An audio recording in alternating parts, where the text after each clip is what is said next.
welcome to tonight's edition of 60 Seconds. My name is Stuffy McReederson, and I am joined tonight by our very special guest, Chad Giga, who claims, and I quote, "I have never read a book." A very interesting take, I must say. Tonight we will explore the practice of everyday reading and writing and observe how this applies to us in our modern times.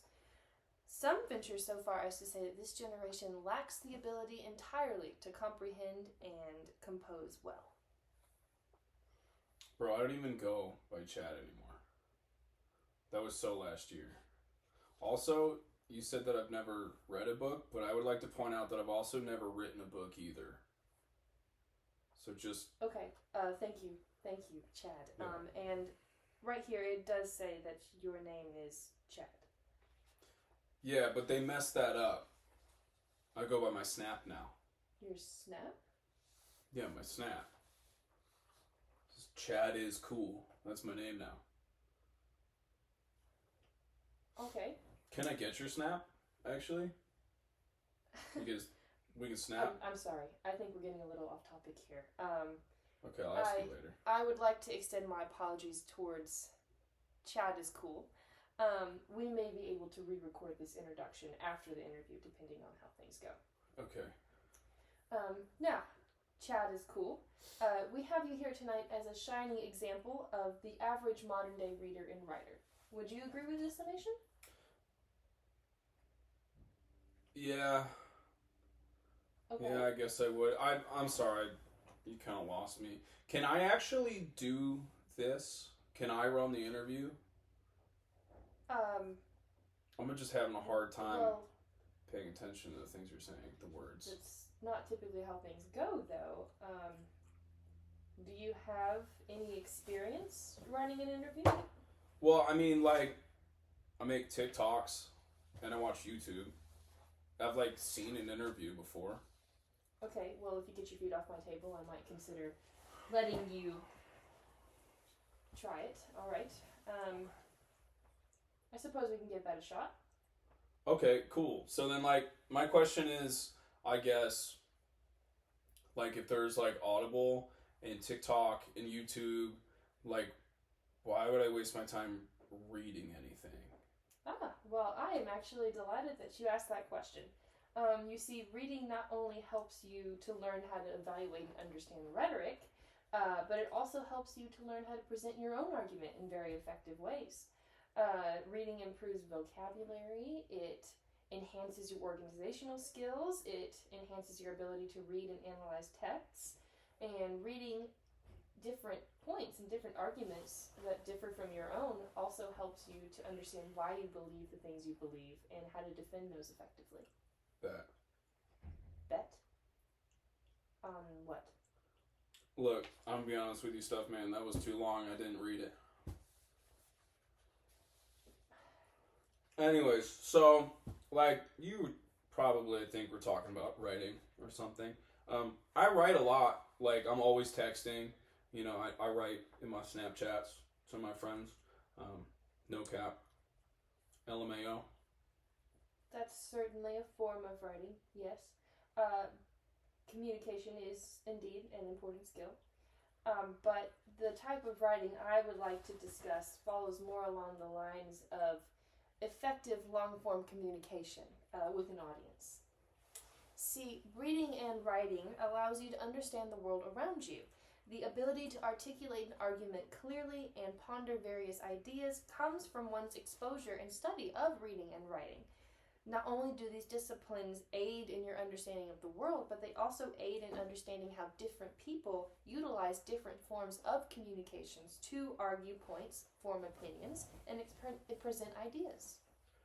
Wow, that was pretty hardcore, dude. Like, that was a lot of words. Did you just write that?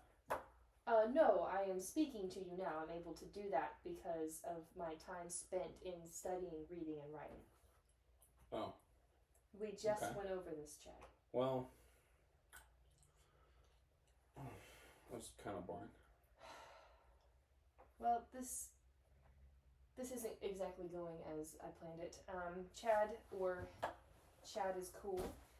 maybe you could tell our viewers a little bit about how you digest information. So what multimodal forms of information or communication are best for you? Dude, legit, I would love to do that. Which camera am I looking at? That one? This one right here, yes. Well, I could probably just look at my own here. I have one. The floor is yours. Okay, well, like, if you mean, like, how do I access information and digest it, I guess I could probably, like, form a coherent thought about that. Okay. Okay. Well, go ahead. Well, you see, Stuffy, we're living in an age of unfettered access to the cumulative knowledge of mankind. If I have a question, I can search for that answer directly without wasting any of my time digging through any books in a library. Like, if I had a question right now, I don't see any books, but I have my phone, so I could use my phone.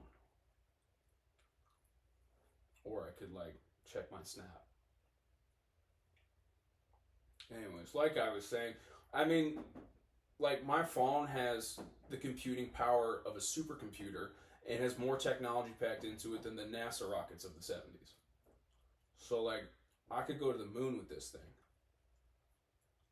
Are you certain about that? Elon Musk said so in a tweet on Snapchat. Yeah, a Snapchat of his tweet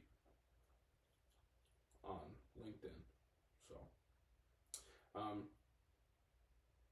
I can literally find out anything I want in, like, just a few minutes from the convenience of anywhere versus having to, like, stumble through a book and, like, read lines of words. Like, if I really wanted to, I can watch a video about quantum entanglement in my underwear at, like, 3 a.m. Why would you do that? Well, like, my screen, like, messes with my brain because of, like, the microwaves coming out of it or something. I saw a TikTok on it. I don't really know too much about it, but, like, it keeps me up. So when I'm up super late, I can just find out anything I want to find out. Sounds unhealthy. Well, it isn't. I'll tell you that much. Furthermore, I can express myself socially to the entire world if I wanted to. I can meet people online who I'd otherwise have no access to in my entire lifetime. You don't have to write letters anymore. Well, I can text letters, like A, B, C, like that kind of. There's numbers too. They go pretty high. I've been counting, actually. I only get to about 10, but they go pretty high. They go higher than 10. I saw it on TikTok. Fascinating. This generation is more culturally aware and diverse than any other in history. We're able to seek questions on our own instead of being prompted towards them. We have the capability to think critically and skeptically through this technology because we have the agency to find the answers for ourselves. No longer must we accept what we are told at face value just because we were told it. I can research anything I want and become an expert on it from the comfort of my own bathroom if I please. We're basically cyborgs now. And I won't have the generation who killed the Earth's atmosphere tell me that their methods are better than my own. While words on a page are great and all, we have the ability to utilize more than just one modal to digest content. We are the multitasking, multimodal monstrosities that your generation has created. We have access to content and information specifically designed for those with accessibility considerations that maybe can't read words on a page. The information is available to almost anyone, regardless of who they are or where they might live. Historically, groups of people have been kept away from information, dissuaded from certain types of education even. In the Victorian era, it was said that women shouldn't even be reading novels or the newspaper. This generation doesn't take suggestions, Stuffy. We access the information through our own agency, and we are the future. Well, that's actually pretty amazing, Chad. I know, isn't it? Right? It's pretty rad. Yeah. And anyway, that is all that we have for today. Thank you for joining us tonight, and be sure to tune in next week as we discuss the benefits and drawbacks of bee farming. I friggin' love bees, bro. Have you seen the hashtag with the bee butts? Hashtag bee butts. They're just little bee butts. We're still rolling, Jeff. You want to see? Um. Look, bee butts. Oh wow. I got stung by a bee one time. Did you know that they can sting you? I did. Yeah, they got like a tooth in the back or something. Yeah, it's called a stinger. Okay. Anyway, thank you. Thank you for joining us.